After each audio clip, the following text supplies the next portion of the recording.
안녕하세요. 저는 르댕이 대표 이민정입니다. 오늘 이 자리에 이렇게 후배님들 앞에서 설 수 있다는 것이 정말 너무나도 영광이고요. 이 뜻깊은 자리를 마련해주신 김승환 교수님께도 감사의 말씀드리며 오늘 강의 시작하겠습니다. 제가 창업실무 강의의 다른 강사님들을 한번 봤는데요. 정말 대단하신 분들이시더라고요. 그래서 오늘은 전문적으로 창업이 어떻다 보다는 제가 타 전공생으로서 창업을 어떻게 시작했는지 그 계기와 단계, 그리고 제가 겪은 애로사항과 극복했던 방법, 개인적인 팁까지 공유하는 시간을 가질까 합니다.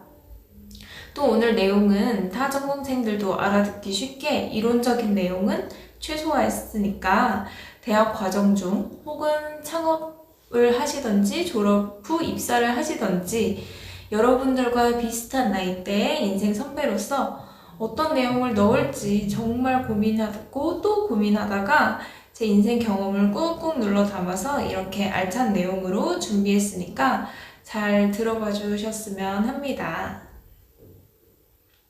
순서는 보시는 바와 같이 이 순서대로 진행을 하겠습니다. 먼저 회사 및 대표부터 설명드릴게요. 저희 르댕이라는 회사를 짧게 소개시켜드리자면 반려견 제품을 만드는 회사입니다.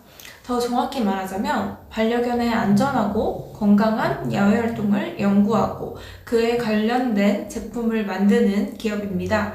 르댕은 프랑스 정관사인 르와 댕댕이의 댕의 앞글자를 따서 만든 합성어입니다. 저희의 주력 제품은 반려견 전용 자외선 차단제입니다. 많이 생소하시죠? 반려견 전용 자외선 차단제라는 게 보통 반려견들은 털이 있는데 왜 자외선 차단제를 발라야 돼? 그게 왜 필요해? 라는 질문을 굉장히 많이 받았습니다. 근데 요즘 반려견들을 잘 살펴보시면 가정 내에서 기르면서 미용을 주기적으로 하고 보통 이렇게 털이 밝은 말티즈나 포메라니안 같은 견종들을 선호하시고 털이 얇아서 공기 중에 둥둥 떠다니는 견종을 선호하시는 그런 트렌드가 있어요. 이런 견종들은 키워보시면 아시겠지만 피부가 자극받기 쉬운 아이들이라 반점과 검버섯과 같은 색소 침착, 그리고 여기 보시는 이 아이처럼 일검 화상같이 하네스 자국이 햇빛을 안 받는 부위대로 남는 경우가 있고요. 악성 흑색종, 즉 피부암 등의 피해가 나타난답니다. 그래서 저희 르댕이 제품은 그런 점에 착안해서 개발되었습니다. 저는 사실 노인복지학과를 나왔습니다. 노인복지학과는 말 그대로 노인 문제와 복지를 결합한 학문을 배우는 학과입니다. 저는 2학년 때까지만 해도 공기업과 재단 취업, 대기업 사회공헌 부서에 입사라는 진로 방향성을 갖고 있었습니다. 그리고 다음과 같은 다양한 대외 활동을 진행했습니다. 여기서 여러분이 들어보셨을 만한 활동은 아마 삼성 DS 부문에서 주최하는 삼성 드림 클래스 대학생 강사가 있겠네요. 보시다시피 학부 과정과 진로에 맞춘 다양한 대외 활동을 꾸준히 해왔습니다. 그렇지만 제가 꿈을 구체화하면서 느낀 점은 사회적 시선에 맞춘 꿈이 아닐까? 라는 두려움이었어요. 그래서 저는 학부 과정 중에 저의 진정한 꿈이 뭔지 탐색했습니다. 여러분, 진심으로 말씀드릴 수 있는 거는 대학생은 꿈을 탐색할 수 있는 최적의 시기입니다. 보통 고등학교 때라고 많이 생각을 하시는데 고등학교 때는 정해진 과목을 수강해야 하니까 그 시기에 진정한 진로를 찾는다는 것은 쉽지 않은 일이에요. 그러니 대학교 때 관심 가는 강의들을 들으면서 꿈을 찾아보시길 바랍니다. 저를 예시로 들자면 제가 처음 창업으로 제 진로를 굳히게 된 계기는 창업 강의가 아니에요. 4차 산업혁명에 대한 강의였는데요.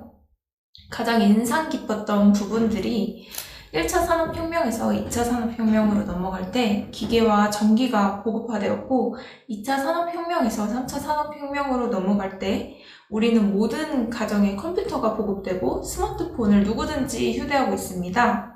그리고 지금은 3차 산업혁명에서 4차 산업혁명으로 넘어가는 대전환기입니다. 초연결, 초지능 사회를 우리는 간접적으로 경험하고 있습니다. 하지만 제가 막상 그 시대가 되었을 때 무엇을 하고 살고 있을까가 대학교 때 가장 큰 고민이었습니다. 그리고 저는 창업 관련한 강의를 들으면서 꿈을 굳혀나갔습니다. 1학년 2학기에 제가 캡스톤 창업대회에 저희 팀이 독거노인 웨어러블 밴드로 나가게 되었어요. 쟁쟁한 공대생들과 경쟁하려면 기술에 대한 이론 정도는 습득하고 있어야 되는데 기술 관련 해외 논문을 읽기 위해서는 영어가 필수였습니다. 무선 충전은 어떻게 해야 하는 거고, 근거리 교통카드는 어떻게 되는 거고, 어플 GPS는 어떻게 잡아주고, 기관과의 연계는 또 어떤 식으로 할지, 약 복용 시간 알람은 어떤 기준으로 알람을 해야 되는지, 심박수 및 혈당 측정은 여러 가지 방식 중에 각 방식의 장단점이나 비용적 측면에서 고려를 해야 했는데, 이게 사회과학대 학생으로서는 굉장히 머리 아픈 문제였어요. 그나마 영어는 자신 있다고 자부했는데 기술 관련 논문을 읽기 위해서는 턱없이 부족했습니다. 그때 저의 한계를 느끼고 미국으로 교환학생을 가게 되었습니다. 저기 오른쪽에 보이는 사진이 저희 학교였습니다. 되게 예쁘죠? 과제가 매일같이 있었지만 그만큼 많은 걸 보고 느끼고 얻은 것이 참 많았습니다. 지금 이 강의를 듣는 학생분들도 학교의 교환학생 제도를 잘 찾아보시고 도전하시는 것을 추천드릴게요.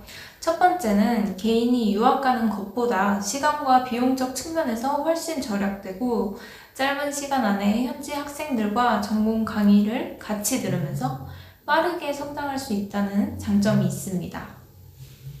두 번째는 자신감과 실패에도 계속 부딪혀 보는 끈기라는 성격적 단점 극복입니다. 마지막으로 가장 큰 수확은 저의 현재 창업 아이템인 반려견 자외선 차단제의 발견이었어요. 미국에는 테라피독이라는 동물 매개 심리치료 도우미가 있습니다.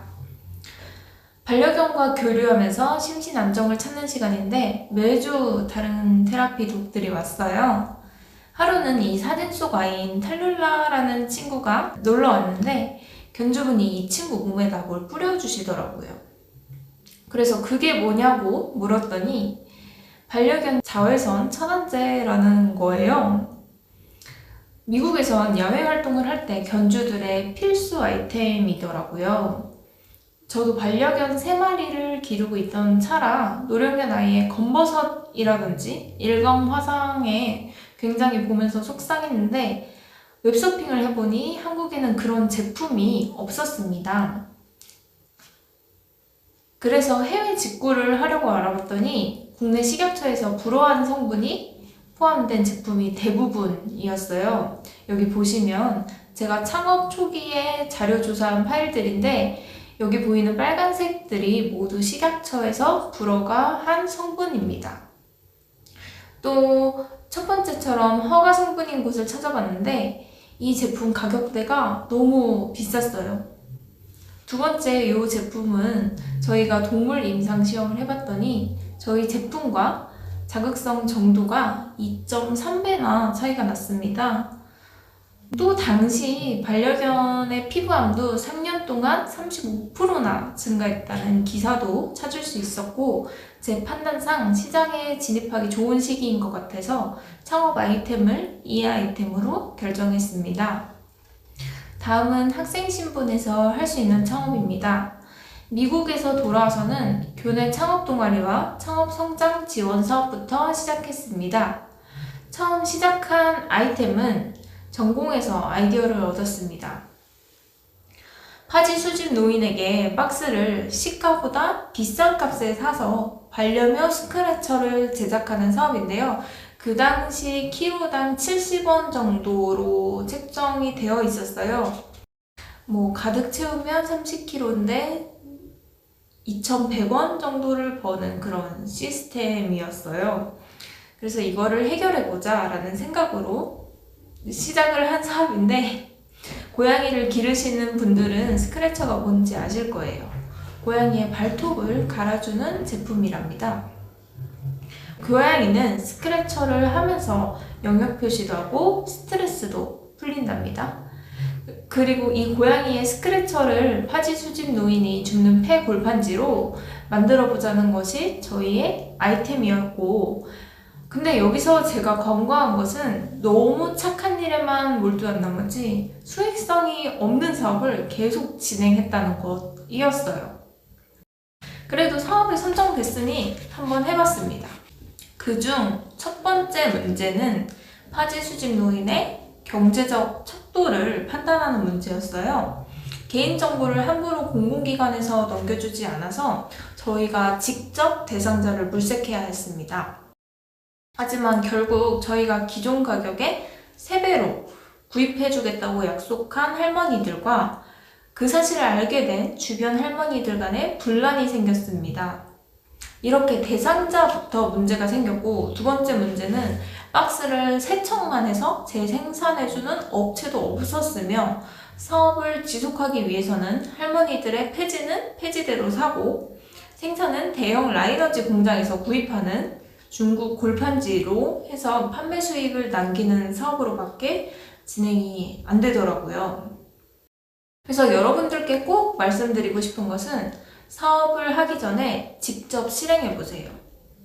아니면 적어도 프로세스나 거기서 생길 규제나 애로사항들을 적고 그걸 돌파할 방법이 현실적으로 있는지 꼭 알아보세요. 생각만으로 되는 사업은 없답니다. 그래서 제가 해왔던 창업 동아리나 창업 성장 지원 사업 같은 작은 사업에 선정되셔서 돈 안 들이고 내 돈 안 들이고 팀원들과 직접 발로 뛰셔서 시행착오를 경험해 보시길 추천드립니다. 다음은 창업교육입니다. 제가 후배들한테 가장 많이 받는 질문이 있습니다. 저는 창업 전공도 아니고 경영 전공도 아닌데 창업을 하고 싶어요. 근데 아무것도 몰라요. 어떻게 해야 될까요? 뭐부터 해야 될까요? 제가 딱 그런 상태였습니다. 그리고 제가 받았던 교육은 대학교 창업 강의, 창업성장지원단 창업교육, 각종 창업 캠프, 여성벤처협회 비즈니스 교육, 강동구 청년해냄센터 창업교육, 학생 창업 유망팀 300교육, 예비창업 패키지 심화교육, IP 창업교육, 유튜브 활용 마케팅 교육 등이 있었어요. 그래서 지식재산권부터 마케팅, 비즈니스까지 타전공임에도 불구하고 짧은 시간 안에 체득했습니다. 그래야만 했고요. 여러분이 경영이나 창업 관련 학과에 속하지 않더라도 혹은 창업학과더라도 본인이 부족하다고 느낄 경우 중기청이나 다양한 정부 산하기관, 교육기관에서 운영하는 창업교육이 넘칠 정도로 많으니까 자신이 필요로 하는 창업교육을 찾아서 들으셨으면 좋겠습니다. 첫 번째 방법은 K-스타트업에 들어가시는 거예요. K-스타트업에 들어가셔서 창업교육 탭에서 창업 관련 교육을 확인하실 수도 있고, K-스타트업에서 현재 진행 중인 교육 공고를 보고 싶다 하시면 사업 공고를 들어가셔서 카테고리에서 창업 교육을 선택하시고 검색을 눌러주시면 교육만 확인하실 수 있습니다. 두 번째는 기업 마당에 들어가시면 여기 파란색 동그라미인 교육, 세미나 공고에서 대부분의 창업 강의를 찾으실 수 있습니다. 다음은 예창전, 알았으면 했던 것들입니다. 첫 번째는 생산성 높은 어플을 사용하는 것입니다. 먼저 명함을 저장하고 공유할 수 있는 리멤버 어플입니다. 사업을 시작하게 되시면 명함을 많이 받게 되실 거예요. 명함을 손으로 들고 다니지 않아도 자동으로 글씨를 스캔을 해줘서 찾기 기능을 사용하시면 굉장히 편리한 어플입니다. 두 번째는 모바일 팩스 어플입니다. 팩스를 간편하게 모바일로 보낼 수 있어서 굉장히 좋은 어플입니다. 팩스를 사려면 비용도 들고 팩스를 사지 않으면 팩스 번호가 부여가 되지 않잖아요. 그런 문제점들을 해결할 수 있는 어플입니다. 광고를 보시면 무료 팩스도 한 장씩 주는 그런 착한 어플입니다. 세 번째는 모두사인이라는 어플입니다. 어떤 사업계획서나 동의서를 내더라도 서명을 해야 하는 일이 생기는데 모두사인 어플은 이렇게 서명 날인과 그리고 도장 날인 파일, 둘 다 PNG 버전으로 만들 수 있습니다. 네 번째는 스캔 어플입니다. 캠스캐너라는 어플인데 스캔본처럼 깔끔하게 스캔을 모바일에서 할 수 있고 폴더 관리도 편리해서 사업자 등록증, 통장 사본, 기타 서류 등을 스캔해 놓으면 유용하게 쓰입니다. 스캔기 없이 간단하게 스캔을 할 수 있다는 점에서 굉장히 유용한 어플입니다. 다섯 번째는 비즈봇입니다. 지원사업 알림이 챗봇입니다. 카톡으로 친구 추가를 하시면 되고 정부 지원사업, 세미나 정보 등을 카톡 알림으로 간편하게 전송해주는 채널입니다. 여섯 번째는 폴라리스 오피스입니다. 모바일로 편리하게 한글, 워드, 엑셀 등 거의 모든 형식의 파일을 열어볼 수 있어서 좋습니다. 두 번째는 세무, 노무, 원스톱 서비스 사용하기입니다. 저 같은 경우에는 비용을 아끼겠다고 예창을 하면서 노무 관련, 세무 관련 일들을 스스로 처리하느라 굉장히 힘이 들었습니다. 스스로 공부하고 그걸 체득하고 적용하고 제출하기까지 많은 시간이 소요되고 고통스러운 일입니다. 노무회계법인 원스톱 서비스로 월 10만원대 세무기장료로 해결하실 수 있으니까 혼자 끙끙 앓고 내가 해보겠다 하지 마시고 이 서비스를 이용하시길 바랍니다. 개인 사업자와 법인 섣불리 내지 않기입니다. 개인 사업자를 내게 되면 예창, 초창 등 각종 지원 자격에 비해당이 될 수 있고 사업 아이템이 검증되고 적절한 혜택을 받을 수 있는 시기에 사업자를 내는 것을 추천드립니다. 매출이 나오지 않는 법인을 미리 세워서 정작 필요할 때 아무 혜택도 못 받을 수 있기 때문에 기업이 어느 정도 갖춰졌을 때 혹은 투자나 융자를 받는 일이 생길 때 법인으로 전환하시길 바랍니다. 다음은 비즈니스 이메일 도메인 구입입니다. 비즈니스 이메일이 있어야지 타 업체와 세금 계산서를 끊고 의견을 조율할 때도 좋습니다. 회사 이름에 비즈니스 이메일이 없으면 상대 회사나 고객께서 체계화가 되어 있지 않은 회사인가? 라고 생각하는 경우가 있습니다. 저 같은 경우에는 직접 도메인을 구입해서 다음 스마트워크로 연동해서 진행을 하고 있습니다. 다섯 번째는 자비 부담금으로 나가는 돈을 고려하기입니다. 예창에서는 지원받은 금액의 10%의 부가세를 자비 부담금으로 부담하게 하고 있습니다. 4천만원 지원을 받으면 400만원, 5천만원 지원을 받으면 500만원, 7천만원 지원을 받으면 700만원이 자부담금으로 소요되겠죠. 나중에 환급받는 돈이지만 대학생 신분의 사업을 하기 위해서는 알아두시면 좋을 정보들입니다. 정부 지원 사업에서는 본인이 부담해야 할 몫도 있다는 것을 알고 시작하여야 합니다. 청창사에서는 입교자 부담금으로, 초창에서는 대응 자금이 필요하니 어느 정도 여유 자금을 확보하시고 창업 지원을 받기를 추천드립니다. 다음은 대표자분 4대 보험료입니다. 대표는 급여가 가장 높은 직원보다 높게 신고를 해야 합니다. 인건비는 창업지원금으로 해결할 수 있으나 대표 인건비는 지원받지 못하는 항목입니다. 예창에서 직원 중 가장 높은 인건비를 기준으로 책정되어 4대 보험 성립 시에도 직원보다 높게 나오는 경향이 있습니다. 창업 초반 지출을 줄이기 위해서는 두루누리 신고라든지 일자리 안정자금 신청을 통해 지원받는 것도 하나의 방법이라고 할 수 있습니다. 일곱 번째는 중개 사이트 지원 불가 항목인데요. 라우드소싱이나 크문 같은 중개업체는 아쉽게도 정부 지원금으로 지원을 받으실 수 없습니다. 저 역시 저렴한 비용으로 좋은 결과물을 뽑아낼 수 있어서 크몽에서 외주를 맡기고 싶었지만 주관기관에서 거절당했습니다. 따라서 예산 책정 시에 크몽을 기준으로 예산 책정을 하시면 안 된다는 말씀을 드리고 싶습니다. 다음은 사업 초기 선행조사의 중요성입니다. 제가 2020년에 예비 창업 패키지에 반려견 전용 자외선 차단제로 선정되고 나서 저는 화학공학 전공자도 수의학 전공자도 아닌 입장에서 굉장히 막막했습니다. 창업 전에 특별히 고객 욕구 조사라든지 아이템 검증이 안 된 상태에서 진행을 했기 때문에 분명히 제품력도 있고 시장성도 있으니까 심사위원분들이 날 뽑아줬겠지라는 잘못된 믿음으로 제품 개발을 시작하게 되었습니다.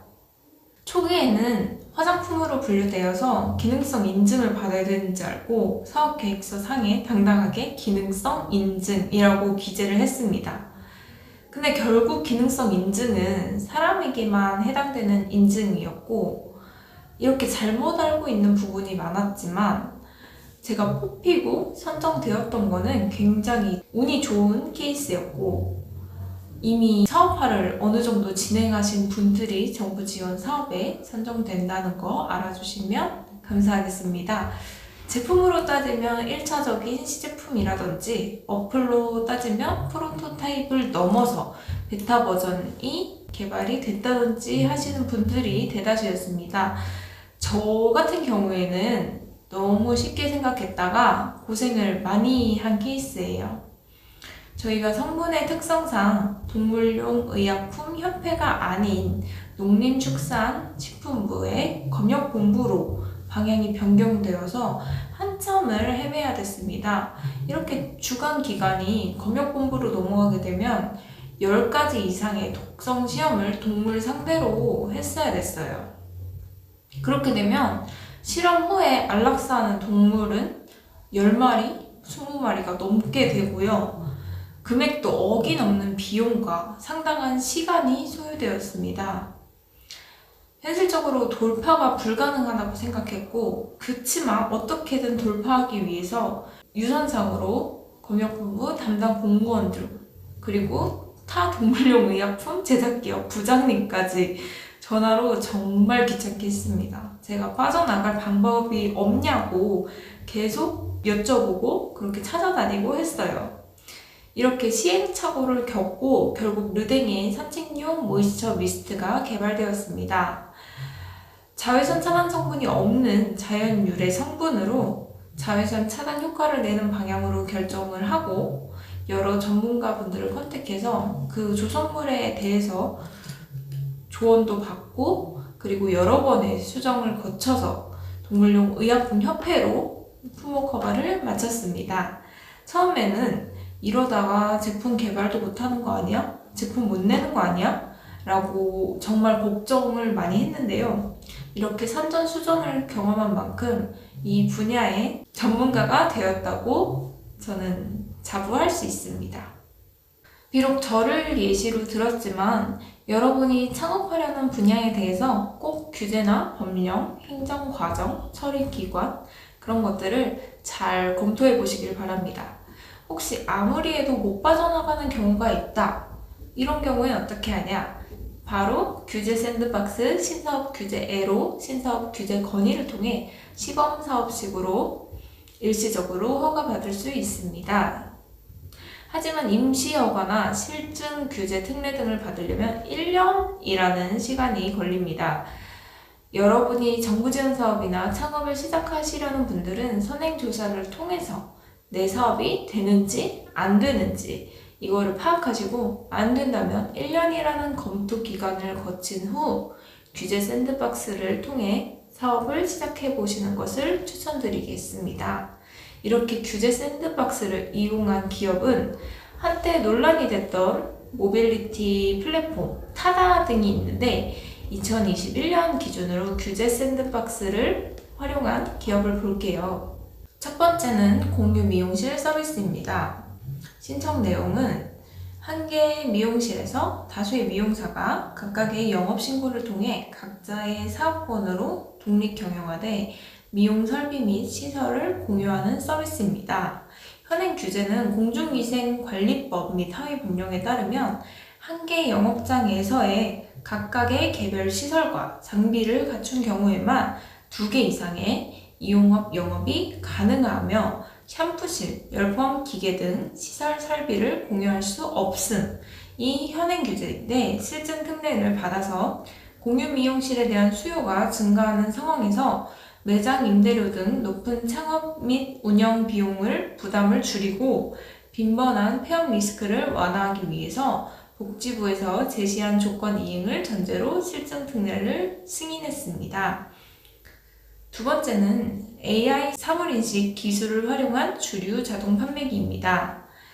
현행 규제는 국세청 주류의 양도 및 양수 방법, 상대방 및 기타에 대한 명령 위임 고시에 의해 전문 소매업장, 유흥음식업장, 슈퍼 및 면세점에서 주류 판매기를 사용을 금지하는 법령이 있었는데요. 심의 결과 해당 제품이 앱 성인 인증과 기존 키오스크의 결합을 통해서 무선 및 자동 주류 판매가 가능한 산업융합 신제품이며 스마트폰 앱을 통해 성인 인증이 가능하고 미성년자에게 의도치 않게 주류를 판매하여 형사처벌 및 영업정지 처분을 받는 소상공인 보호에 기여할 수 있다는 점 등을 고려하여 실증 특례를 부여한 사안이 있습니다.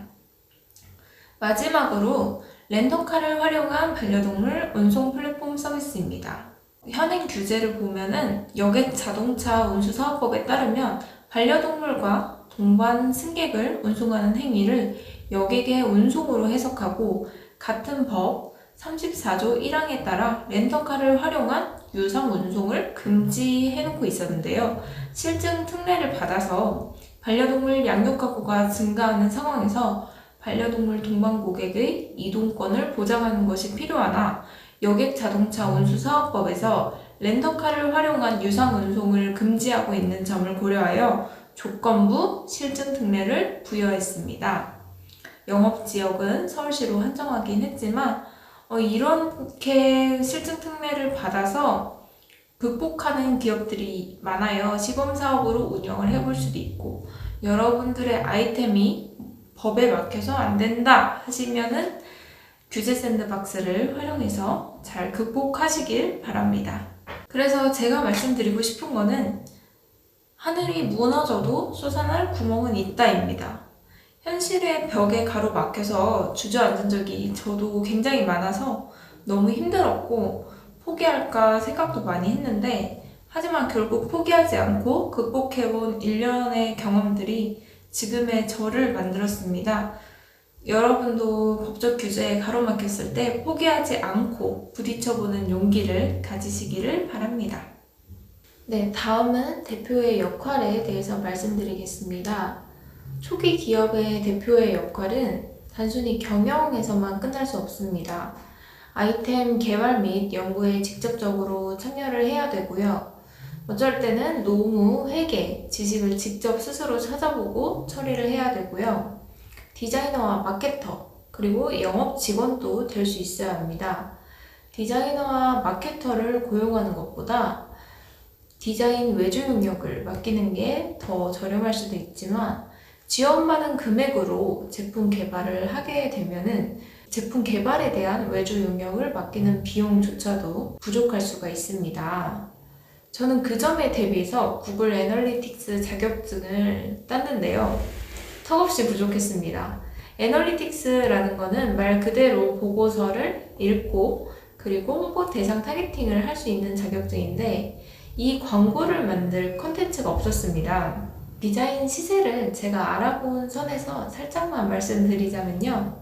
기존 디자인 업체들은 패키지 디자인은 250만원부터 상세 페이지와 사진 촬영은 300에서 500만원, 그 다음에 웹 디자인 같은 경우에도 300만원 정도를 받게 됩니다. 이것을 모두 합치게 되면은 1000만원 정도의 비용이 나오고요. 여기에 배너 디자인은 따로, 카드 뉴스 따로, 영상 따로 만들게 되면 2천만원 정도의 마케팅 비용이 나옵니다. 그래야지만 저의 구글 애널리틱스 자격증을 사용할 수 있었습니다. 돈을 쓴 만큼 좋은 콘텐츠가 나오는 것은 불변의 진리입니다. 하지만 초기 기업한테는 현실적으로 지원 금액의 절반 이상을 마케팅 비용으로 모두 소진할 수는 없었습니다. 그래서 저 같은 경우에는 패키지 디자인과 사진 촬영만 외주 용역으로 맡겨서 200만 원 내외의 비용으로 해결하고 상세 페이지, 배너, 웹 디자인, 브로셔, 카드 뉴스, 영상, 명함 등은 스스로 해결했습니다. 상세 페이지는 지속적으로 피드백을 받으면서 고치느라 정말 50번이 넘는 수정이 들어갔습니다. 참고로 외주 용역을 맡기게 되면 최대 2회에서 3회 정도 무상 수정이 가능하고요. 그 이상 수정을 하게 될 경우에는 비용을 또 따로 납부해야 됩니다. 그래서 저는 창업 덕분에 포토샵과 영상 편집 프로그램을 독학했습니다. 저는 개인적으로 마케팅을 고용할 여유가 없다면 대표 본인이 마케터에 대한 역량을 어느 정도는 가지고 있어야 한다고 생각합니다. 대표는 본인 아이템에 대해서 가장 이해도가 높기 때문에 개인적으로 조금씩 포토샵과 영상 편집을 공부해 놓으시면 도움이 되실 듯 합니다. 또한 대표 스스로 디자인을 맡기고 제작하는 과정에서 대표는 카멜레온처럼 색을 바꿀 수 있어야 한다고 생각합니다. 이 말이 무슨 말이냐면 콘텐츠 결과물에 대한 피드백을 최대한 많이 받아야 하고 수용하고 인정하는 부분들도 필요한 역량이라고 생각하기 때문입니다. 가장 많이 범하는 오류가 대표 고집대로 밀고 나가서 대표 소신대로 고집 부려서 그래서 제품을 소비자에게 효과적으로 피력할 수 없다고 합니다. 제가 조언을 해주세요 라고 하는 사람은 가족, 친구, 지인, 멘토님이 될 수도 있고요. 선배나 후배가 될 수도 있습니다. 이는 곧 소비자의 의견과도 직결될 수 있음을 알아야 합니다. 다음은 사업계획서를 쓸 때 중요한 것들입니다. 첫 번째는 중3이 읽어도 이해 가능한 수준이어야 합니다. 이거는 심사위원분들이 부족하다라는 그런 뜻이 아니에요. 기술에 기반한 창업이 대부분이기 때문에 그 전문가도 자기 분야가 아니면 모르는 경우가 많아요. 그래서 사업계획서는 최대한 쉽게 누가 읽어도 이해가 가능해야 합니다. 두 번째는 설득하기 위한 사업계획서입니다. 그러니까 나만 아는 사업계획서가 되지 않게 해라 라는 게 두 번째 중요한 점이고요. 세 번째는 자신이 고민한 내용이 모두 드러날 수 있게 작성하는 것입니다. 여기서 보통 많이 하시는 실수가 뭐뭐 했습니다, 뭐뭐입니다 라고 쓰시는 분들이 굉장히 많아요. 근데 레포트든 사업계획서든 보고서든 뭐든지 뭐뭐 했음, 뭐뭐 함, 뭐뭐 하고자 함, 뭐뭐 하는 경향이 있음으로 끝납니다. 이 점 유의해 주시고요. 먼저 고객 및 시장 규모를 산정하고 나누는 방법입니다. 고객을 선정하는 것은 정말 중요합니다. 예상 고객은 나이대가 어떻게 되고 성별은 어떨지 본인의 아이템이 예상 소비자분에 대한 그런 확신이 있어야 합니다. 고객군만 확실히 분석하더라도 그 아이템의 구입처, 고객처가 명확하게 정해져 있는 것이기 때문에 추후 방향성 설정에 대해서 불필요한 시간과 노력을 사전에 절약할 수 있습니다. 네, 이 표를 보시면요. 전체 시장, 그 다음에 유효 시장, 수익 시장으로 분류가 되어 있습니다. 전체 시장이란 TAM이라고도 하는데 Total Available Market 이라고 합니다. 이건 말 그대로 우리 제품을 카테고리 영역이 포함하는 전체적인 비즈니스 크기입니다. 예를 들어서 모바일 어플리케이션 시장인 경우에는 현재 스마트폰 사용자 전체 인원과 관련된 시장 규모가 해당됩니다. 4천만 고객이 스마트폰 어플리케이션을 사용하는 사용자입니다 하면은 이게 전체 시장이 되겠죠. 이 전체 시장의 장점은 이 규모를 추정하기 어렵지 않습니다. 왜냐면 보고서라든지 자료에 다 나와 있으니까 유추가 쉽게 가능하지만 스타트업의 생존 가능 시장이라고 보기에는 조금 너무 큰 시장입니다. 두 번째 동그라미를 보시면은 유효 시장이라고 합니다. 이 전체 시장 중에서 스타트업이 추구하는 비즈니스 모델이 차지하는 비중입니다.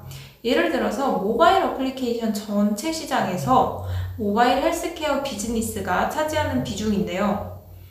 스타트업 비즈니스 모델은 좀 혁신적이거나 융복합적인 경우가 많기 때문에 기존에 나와 있는 그런 시장 규모를 그대로 갖다 쓸 수가 없습니다.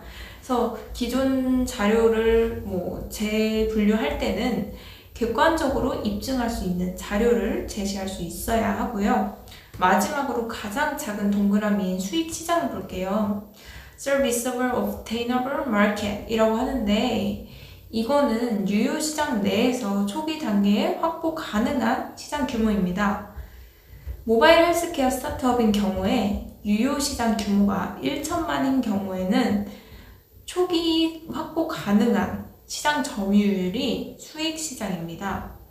그래서 초기 확보 가능한 시장 점유율을 말하는 게 수익 시장이기 때문에 수익 시장 단계에서 일정 규모를 확보하지 못할 경우에는 다음 단계인 유효 시장과 전체 시장도 확보할 수 없겠죠.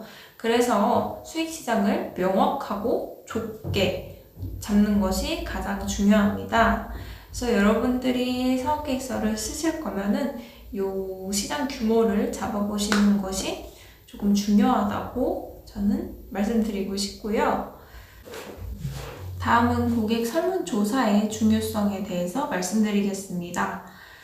사무실 안에서 팀원들이랑 고객들이 뭘 좋아할지, 우리 아이템을 좋아할지 안 좋아할지를 이 근거에 대해서 인터넷에서 찾지 마시고요. 직접적으로 현장에 나가서 고객에게 여쭤보시길 바랍니다. 이거는 아이템 검증과도 직결되는 문제이기 때문에 꼭 현장에 나가서 고객의 의견을 수렴하시길 바랍니다. 저는 다음과 같은 설문조사를 만들었고요. 200명의 견주를 대상으로 설문조사를 진행을 했고요. 지역도 4곳에서 답변의 편차가 나타날 수 있기 때문에 다양하게 진행을 했습니다.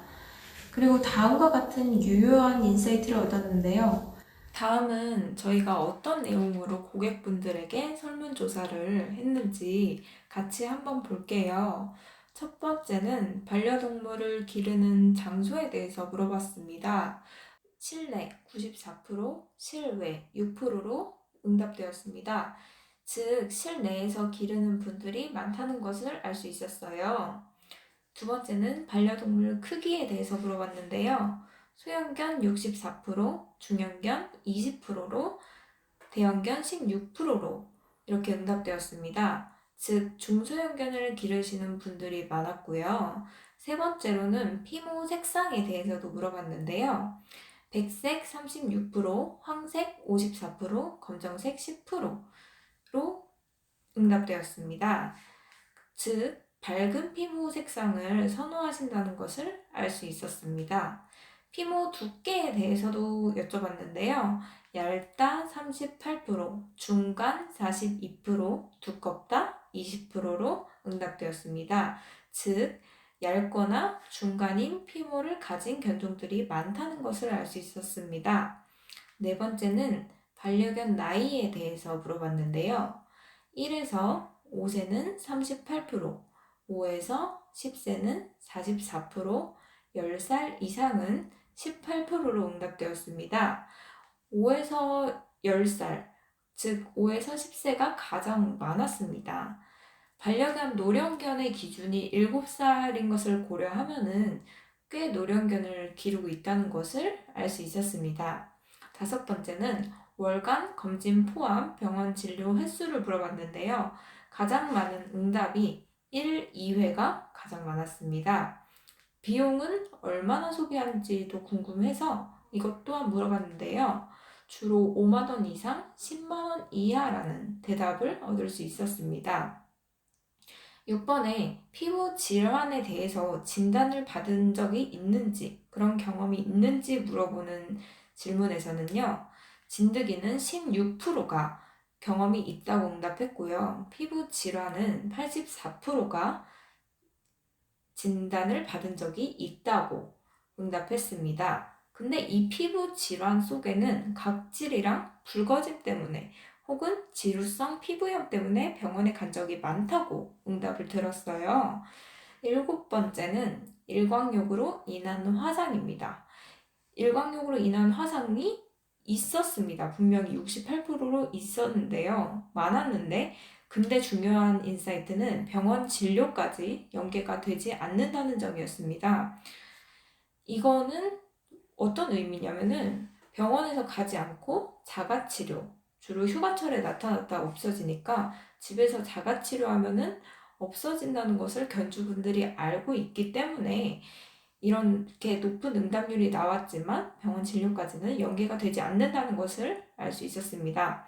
8번은 반점이나 검버섯 이력에 대해서 여쭤봤는데요. 이따가 88%로 응답되었습니다. 제가 이렇게 나온 이유를 한번 생각해 봤는데요. 기르는 견종들의 나이가 많기 때문에 이따가 많이 응답률이 많았던 것 같습니다. 8-1번은 이 반점이나 검버섯이 나는 부위에 대해서 여쭤봤는데요. 얼굴 주위가 66%로 가장 많았고요. 등은 54%, 엉덩이 32%로 햇빛을 많이 받는 부위 순으로 색소 침착이 일어난다는 것을 알 수 있었습니다. 옷을 입히는 목적에 대해서 물어봤어요. 기존에 저희 선크림이 없었으니까 이 자외선 차단제 대신에 뭘 바르냐 이거를 옷으로 저희는 생각을 했거든요. 이 옷을 입히는 목적에는 입히지 않음이 8%였고요. 보호 목적이 70%, 자외선 차단이 54%로 꽤 많았습니다. 그리고 꾸민 목적이 22%였고요. 10번은 햇빛이 걱정되어 산책을 포기한 적이 있습니까? 라는 질문에 있다고 100% 응답을 해주셨습니다. 11번은 피부 질환 예방 목적으로 사용한 제품이 있는지 여쭤봤더니 미스트, 보습제, 강아지용 연고를 사용한 적이 있다고 응답을 해주셨고 이 모든 것들이 반려견 의약 외품, 동물용 의약 외품으로 들어간다는 것을 알 수 있었습니다. 그래서 이 동물용 의약 외품으로 사용하는 비용이 얼마냐라고 여쭤봤더니 1에서 4만 원 정도를 소비하고 있다고 하셨고 영양제, 피모 영양제를 포함하면 10만 원 이하라고 하셨습니다. 12번에 피부 질환 예방을 위해 월간 비용을 지불할 의사가 있느냐라고 했을 때 얼마를 지불할 의사가 있냐면 1, 2만 원은 32%, 2, 3만 원은 62%, 3, 5만 원은 6%로 조사되었습니다. 즉 2에서 3만 원 정도의 그 정도의 금액의 제품을 출시하면은 구매율이 높을 것 같다는 인사이트를 얻었습니다. 그래서 주요 인사이트를 정리해보자면 밝고 얇은 피부를 가진 노령견의 중소형견을 기르고 있었고요. 피부 치료 비용을 낮출 수 있는 예방 차원의 제품을 만들어야 됐다는 인사이트가 나왔습니다. 세 번째는 각질과 피부 자극을 추가적으로 예방하는 제품이어야 되고 네 번째는 반점과 검버섯까지 색소 침착까지 예방할 수 있는 제품이어야 되고 다섯 번째는 산책 중 자외선 차단의 목적을 가진 제품이어야 되며 가격대는 2, 3만 원대의 합리적인 가격대로 출시되는 게 적정하다는 저희의 주요 인사이트가 나왔습니다. 이렇게 고객에게 의견을 직접적으로 물어보는 활동은 저희 아이템과 직접적으로 연관이 되는 활동이에요. 직결되는 필수적인 활동이기 때문에 여러분이 제품을 출시하기 전에 고객의 의견을 먼저 듣고 그걸 제품에 반영하는 그런 과정으로 창업을 시작했으면 좋겠습니다. 우리가 사업계획서를 쓰고 나면 그 사업계획서 속에는 비즈니스 모델이 전체적으로 그려지게 됩니다. 물론 눈에 보이게 가시화를 하게 되면 이런 비즈니스 모델이 되게 됩니다. 일반인이 이해하기 편한 비즈니스 모델입니다. 제가 창업 초기에 계속 들었던 강의가 이 링캠퍼스에 대한 강의입니다. 멘토님이나 심사위원분들은 이 표가 보기 더 편하다고 하시더라고요. 링캠퍼스는 빠르게 스타트업을 할 수 있는 방법론 중 하나입니다. 비즈니스 모델 개요를 정리하는 프레임워크인데요. 사업 아이템을 일목요연하게 한 장으로 정리할 수 있는 도구입니다. 문제와 솔루션, 가치 제한, 경쟁 우위, 고객군, 비용 구조, 채널, 핵심 지표, 수익 흐름이 전체적으로 보이는 표예요. 이 표에서 가장 중요한 것은 고객의 문제와 솔루션 간 정합성을 검증해야 하는 건데요. 이 시간은 교양 강의이기도 하니까 여러분이 잘 아는 회사의 링캠퍼스를 가지고 와봤어요. 이 사진 속 예시는 에어비앤비의 링캠퍼스입니다. 에어비앤비 아시죠? 해외에서 여행 가신 분들은 다 한 번씩 들어보셨을 거예요. 먼저 표를 볼게요. 문제는 사용하지 않는 방이 있다. 저렴한 가격으로 쾌적한 여행을 할 방법이 없다. 라고 호스트와 게스트 관점에서 나눴습니다. 그래서 고객군으로는 빈 방을 가지고 있으면서 돈을 벌고 싶은 사람과 저렴한 가격으로 쾌적한 여행을 하고 싶은 사람으로 나뉘게 됩니다. 그리고 고유 가치 제한을 보니까 호스트에게는 가지고 있는 방을 수익화한다는 가치 제한을 하고 게스트에게는 저렴한 가격에 쾌적하게 여행을 할 수 있다는 가치 제한을 했네요. 그래서 솔루션을 봤더니 호스트와 게스트를 중개하는 사이트를 만드는 것이 이 에어비앤비의 솔루션이 됐고 이걸 홍보할 채널은 커뮤니티와 웹사이트로 진행하고 수익 흐름은 중개 수수료로 운영이 되고 비용 구조는 시스템 구축 비용, 운영비, 급여, 사진작가 비용이 들게 됩니다. 핵심 지표는 측정해야 하는 고객의 구매까지의 핵심 활동 수치를 나타낸 건데요. 거래 횟수, 방 공개 횟수, 예약 전환율이 되고 경쟁 우위는 다른 제품이 쉽게 흉내낼 수 없는 특징입니다. 그래서 에어비앤비의 경쟁 우위는 이용자의 피드백, 규모 확장으로 얻는 이익이 됩니다. 에어비앤비로 예시를 들은 링캠퍼스를 보니까 어때요? 이해하기 쉽죠? 여러분의 아이디어를 종이 한 장에 옮길 수 있는 링캠퍼스였습니다. 사업계획서상 이 링캠퍼스를 첨부하게 되면 사업 아이템이 한눈에 보이게 되는 그런 효과가 있습니다. 그래서 여러분들도 좋은 아이디어가 생기시면 한번 이 툴에 접목해 보시길 바랍니다. 사업계획서 상에 아이템의 차별성을 작성해야 하는데 많은 스타트업 대표님들이 가장 많이 받는 질문이 그래서 너희 제품이 뭐가 차별화된 건데 뭐가 차별점인데 하는 질문들이에요. 커피를 예시로 들어서 여러분들께 아이템을 차별화시킨 사례를 말씀드릴게요. 먼저 고객그룹 A를 보시면 맛있는 원두커피를 먹고 싶습니다. 이건 기존 고객들의 알려진 문제입니다. 또 편안하고 친근한 공간도 필요하다는 니즈는 기존 고객의 가려진 문제입니다. 그래서 각 회사는 해결을 위해 각자의 방식으로 나섭니다. 맛있는 원두를 먹고 싶다는 A의 문제에 대해 좋고 신선한 원두를 구매하기 위해 원두 원료 구매 확보에 주력합니다. 이거는 가장 하수의 차별화 방식입니다. 보이는 문제, 알려진 문제를 해결하는 거죠. 두 번째로 같은 원두 문제에 대해 원두 커피 생산지에서 연구에 참여한다는 중수의 차별화를 뒀습니다. 세 번째로 친근한 공간이 필요하다는 가려진 문제에 대해 커피를 마시는 공간과 분위기에 주력해서 분위기를 판다는 목표를 뒀습니다. 이거는 고수의 차별화입니다. 익히 우리가 아는 스타벅스, 할리스 커피 등이 있겠죠. 그에 반해 B그룹은 원하는 시점에 바로 마시고 싶은 니즈가 있습니다. 원하는 시점에 바로 마시고 싶은 B고객의 새로운 문제에 대해, 니즈에 대해 간편하게 마시는 방식에 주력한 기업이 있습니다. 편하게 언제라도 원두커피를 즐기게 하는 거죠.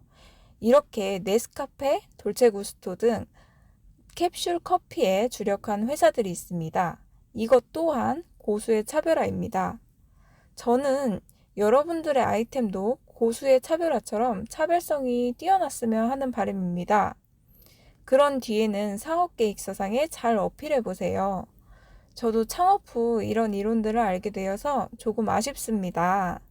하지만 학생 신분인 여러분들이 팀 창업을 주로 하실 텐데 팀들과 머리를 맞대고 자신들의 아이템의 차별성에 대해서 심도 깊게 고민해 보시길 추천드립니다.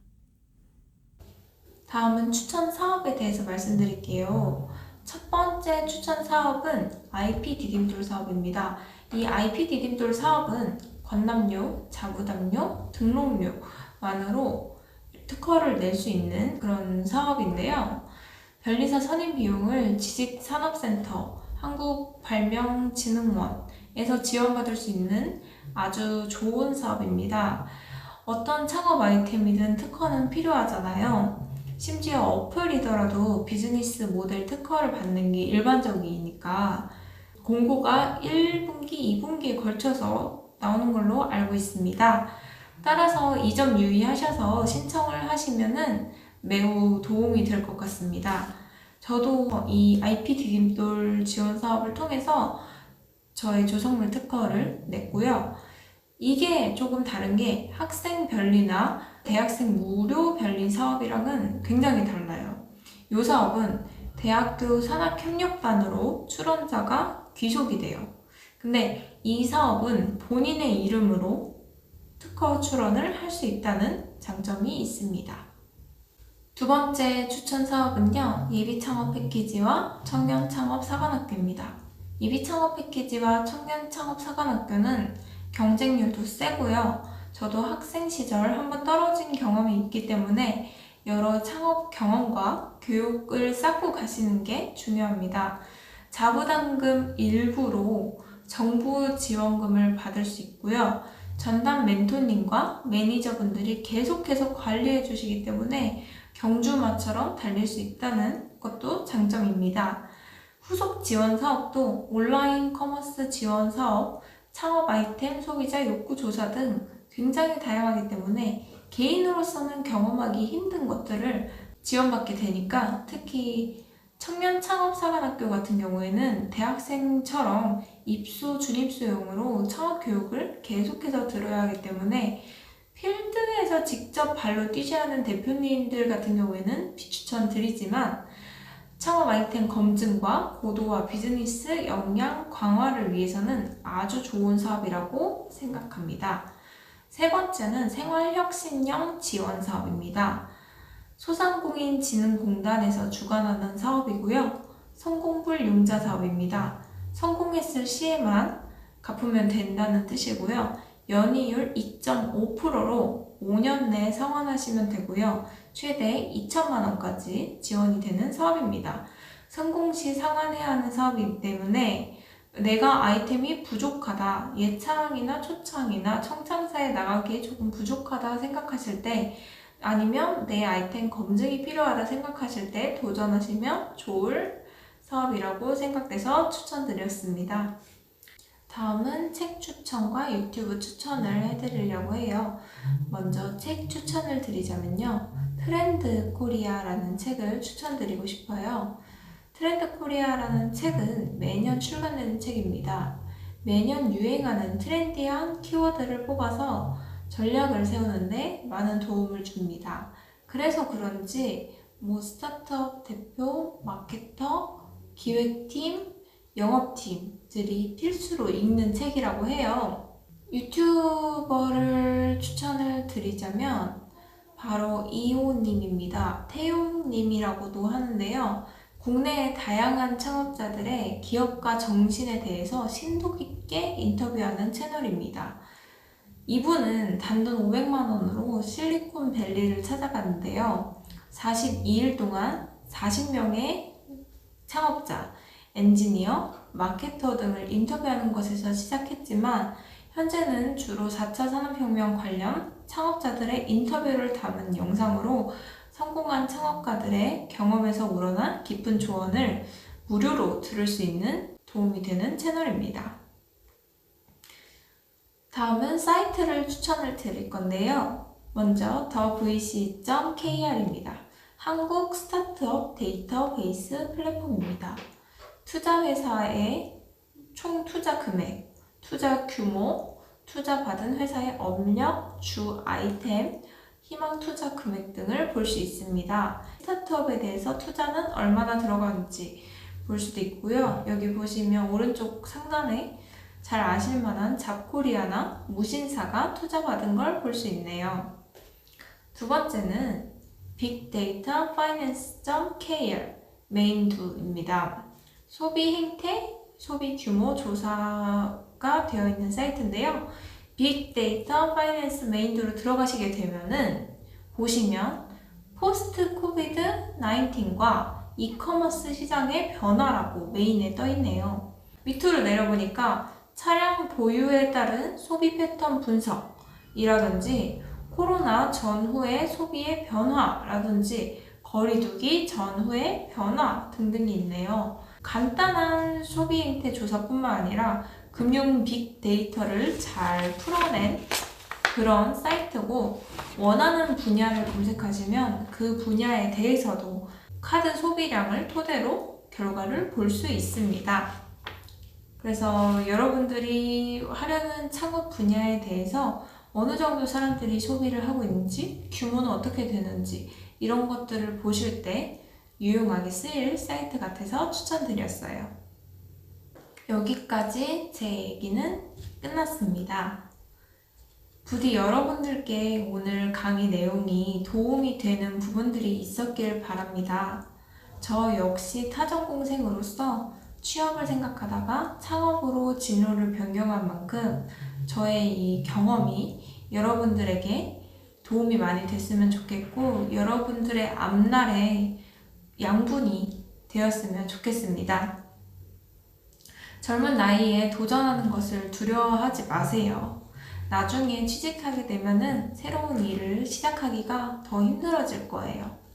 두 번째는 자신이 좋아하는 일을 하세요. 부모님이 바라시는 꿈, 혹은 주변에서 지인들이 야, 너는 대기업은 가겠다, 이런 말들은 무시하시고요. 본인이 좋아하는 일을 먼저 찾는 게 급선무예요. 찾았으면 그 일을 하세요. 대신 열정이 있어야 돼요. 열정 없이 그나마 잘하는 일을 하실 거면은 그냥 지금까지 경청해 주셔서 너무나도 감사드리고요. 제 연락처를 여기 하단에 남겨둘게요. 궁금한 점이 있으시면 연락 주시면 제가 아는 선에서 성심성의껏 답변 드리겠습니다. 교환학생에 대해서 물어보셔도 되고요. 대외 활동에 대해서 물어보셔도 제가 친절하게 답변을 드릴 거고, 아니면은 정부 지원 사업에 대해서, 교내 창업 동아리에 대해서 제가 아는 선에서 말씀을 드리겠습니다. 그리고 제가 모르는 부분도 알아볼 수 있는 선에서는 꼭 친절하게 답변을 드릴 테니까 부담 없이 연락을 주시고요. 요즘 학생들은 이렇게 전화로 하는 거를 조금 두려워하는 경향이 있어서 제가 SNS로 이렇게 남겨놨으니까 편하게 연락 주시고, 마지막으로 말씀드리고 싶은 거는 이렇게 소중한 창업 강연에 첫 기회를 마련해 주신 김수관 교수님께 감사하다고 말씀드리고 싶습니다. 훌륭하신 김수관 교수님의 제자인 여러분들이 너무나도 부럽습니다. 여러분들 이 강의 끝나고 여러분들의 앞날에 대해서, 아니면 여러분들의 창업, 취업 로드맵, 아니면 대학교 3, 4학년의 로드맵을 잘 그려보시길 바랄게요. 그러면 저는 이쯤에서 물러나도록 하겠습니다. 강연 들어주셔서 감사합니다.